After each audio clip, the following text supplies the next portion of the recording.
Hai guys, berikut ini adalah journey transformasi tubuh aku dari fat to fit.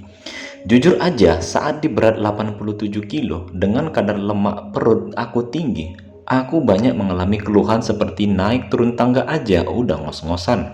Asam urat, rematik, kadang tiba-tiba tarikan nafas aku gak panjang guys.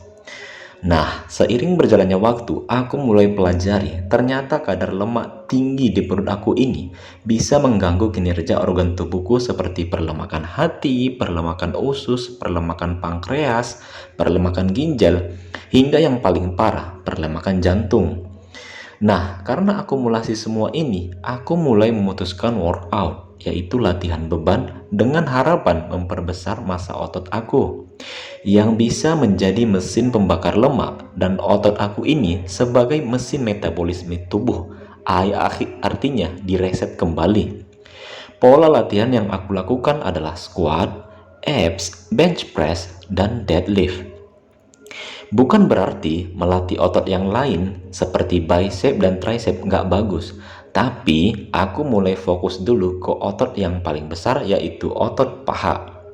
Nah, di samping latihan beban ini, aku juga mulai melakukan defisit kalori, yaitu mulai mengurangi makan makanan yang berminyak, santan, tepung-tepungan dan turunannya. Aku kurangi guys.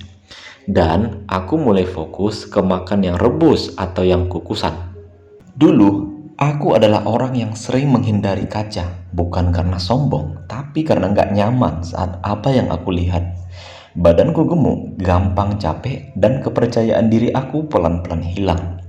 Aku sering bilang ke diri sendiri, nanti aja mulainya, belum waktunya. Atau, kayaknya aku nggak bisa. Sampai akhirnya aku sadar, kalau nggak ada yang bakal berubah, kalau aku terus nunggu waktu yang sempurna. Hari pertama ketika aku masuk ke gym, jujur aja, aku minder. Aku ngerasa semua mata ngelihat aku, padahal kenyataannya, orang itu sibuk sama kegiatan mereka sendiri.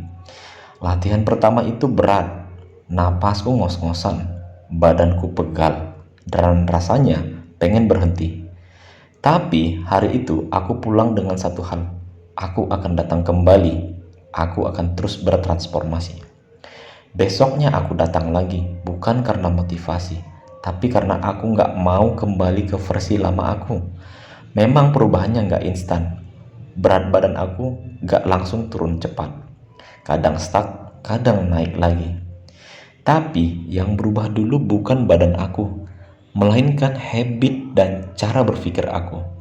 Aku harus mulai lebih disiplin, lebih peduli sama apa yang aku makan, lebih menghargai proses kecil yang sering aku anggap sepele. Sekarang badan aku memang lebih kurus, lebih kuat, tapi yang paling aku rasain, aku lebih percaya diri dan lebih menghargai aku sendiri. Perjalanan ini memang belum selesai dan mungkin gak akan pernah benar-benar selesai. Tapi satu hal yang pasti aku pahami, nge-gym adalah salah satu keputusan terbaik yang pernah aku ambil untuk diriku sendiri ini. Latihan beban bukan tentang siapa yang paling kuat. Latihan beban bukan juga tentang siapa yang paling cepat berubah. Latihan beban itu tentang satu keputusan kecil, datang meskipun malas. Perubahan itu nggak datang dalam semalam. Badan kamu nggak akan berubah instan, tapi disiplin pelan-pelan ngebentuk itu. Jadi kalau hari ini kau malas latihan beban, ingat satu hal. Mencegah lebih baik daripada mengobati.